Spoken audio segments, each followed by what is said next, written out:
Se você é brasileiro e acompanha a Copa do Mundo, levanta a mão aqui se você já fez isso. Sentou no sofá, viu a seleção perder, e na mesma hora, apontou o dedo na tela da TV gritando: a culpa é sua.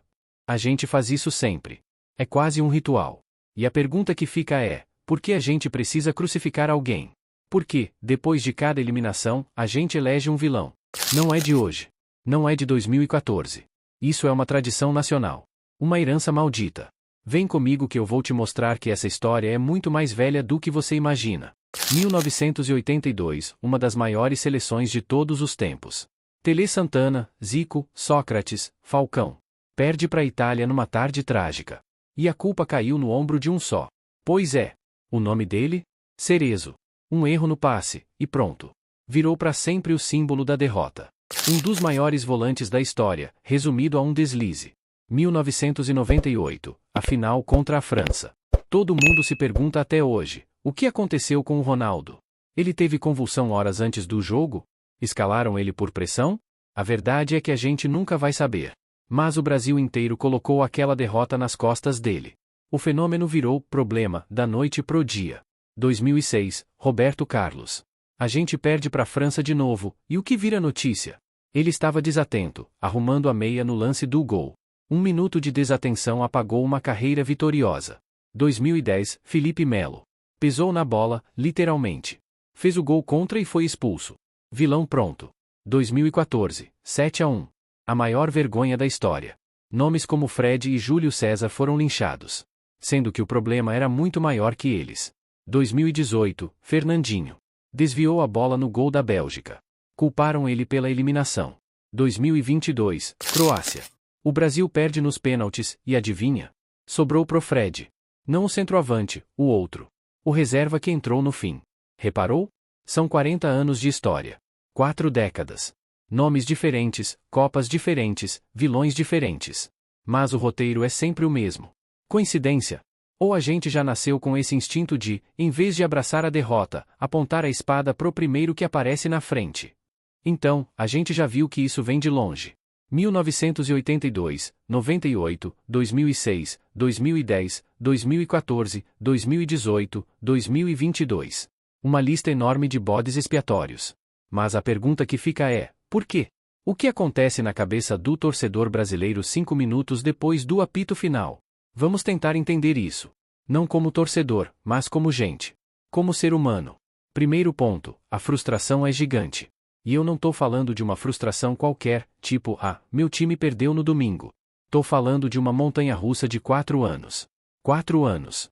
A gente passa 1461 dias sonhando, imaginando o Hexa, comprando camisa, arrumando a casa para receber os amigos, discutindo escalação no boteco, no Zap, na fila do pão. A expectativa cresce igual balão de ar quente. Quanto mais tempo passa, mais alto ela sobe. Aí chega o jogo. E, quando o apito final toca, esse balão estoura. Mas ele não estoura no ar. Ele cai no chão e explode na nossa cara. O que sobra? Escombros. E escombros emocionais pesam. Segundo ponto, a gente precisa de uma narrativa. O cérebro humano odeia o caos. Ele odeia não entender o que aconteceu.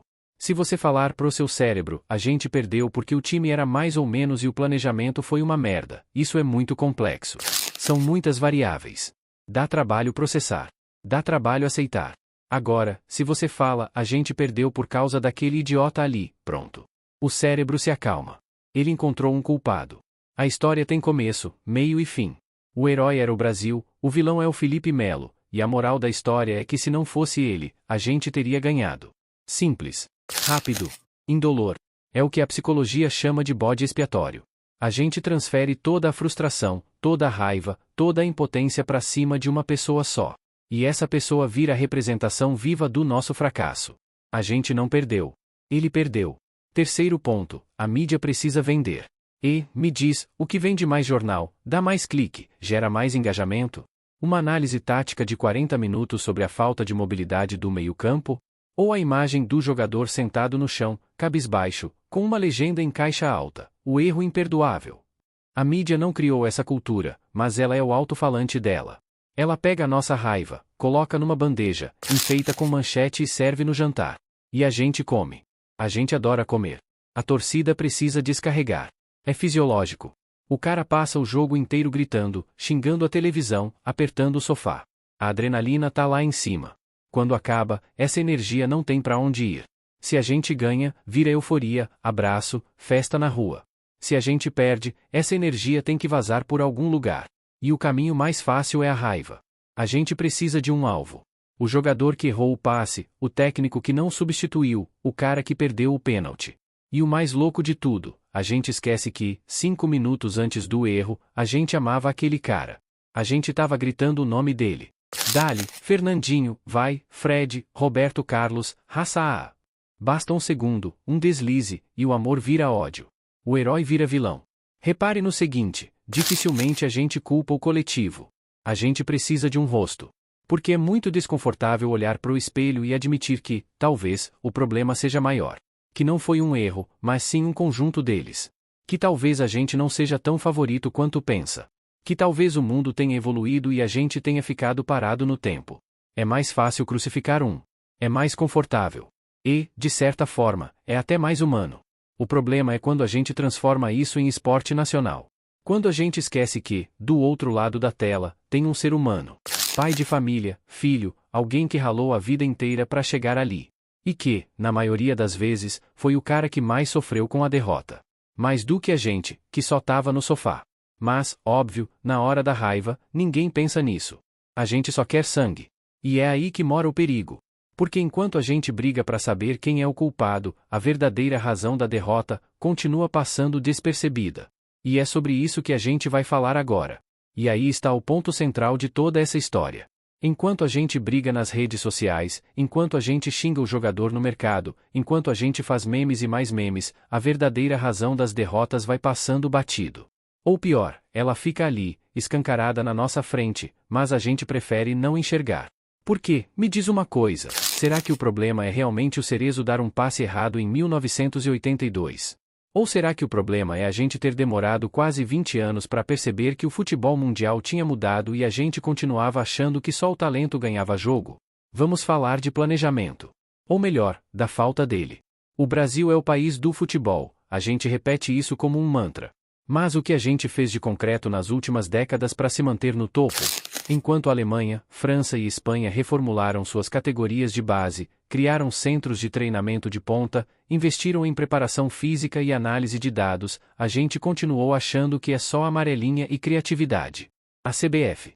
Sim, vamos falar dela. A entidade máxima do futebol brasileiro. Quantos presidentes a gente teve nos últimos 30 anos envolvidos em escândalos? Quantas denúncias de corrupção? Quantas trocas de técnicos sem planejamento? A gente troca de treinador igual troca de camisa. Não tem continuidade. Não tem projeto de longo prazo. É sempre um jeitinho, um apaga-incêndio, vamos ver no que dá. E o técnico? A gente ainda insiste em técnicos conservadores. Não todos, claro, mas a maioria. Técnicos que escalam com medo de perder, em vez de escalar com vontade de ganhar. Que preferem um volante marcador a um meia criativo.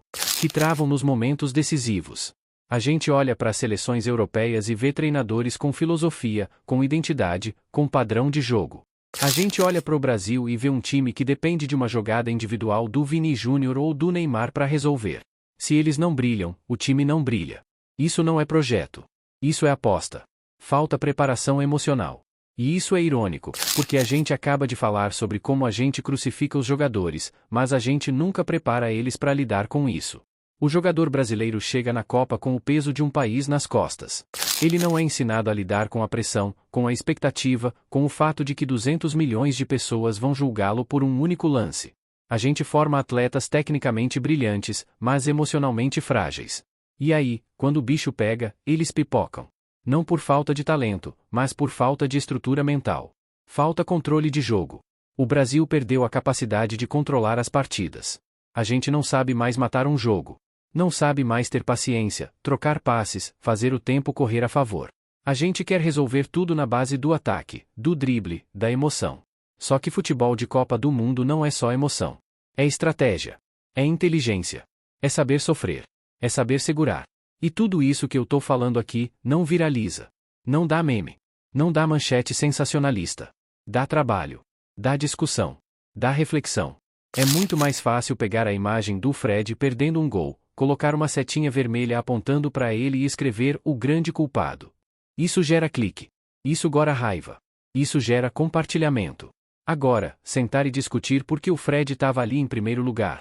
Por que o time não conseguiu criar outra chance? Por que a gente dependia dele? Isso é papo chato.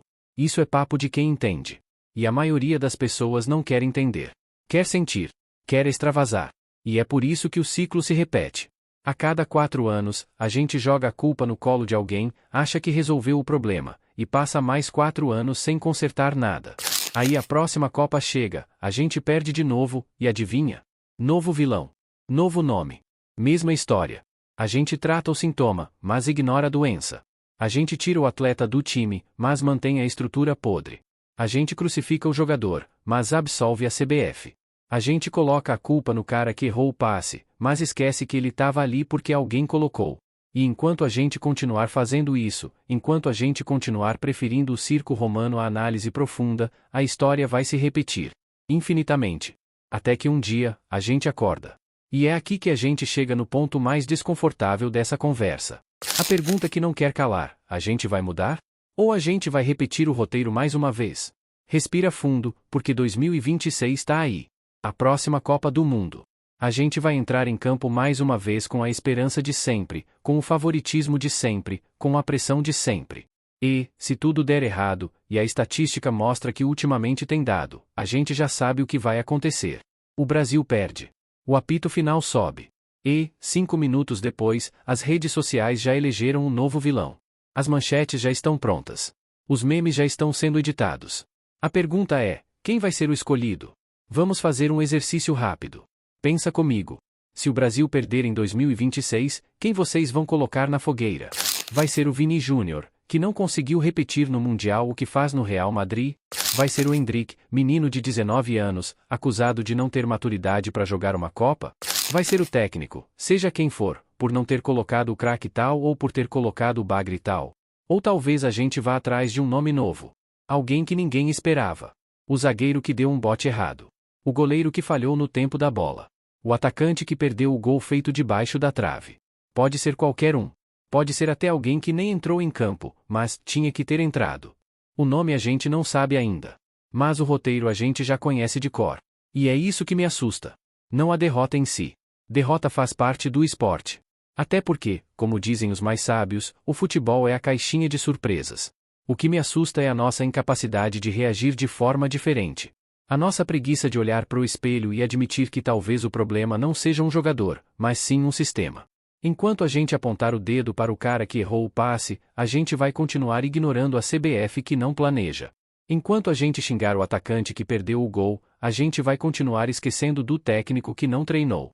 Enquanto a gente transformar o jogador em vilão, a gente vai continuar absolvendo os verdadeiros responsáveis por décadas de fracasso.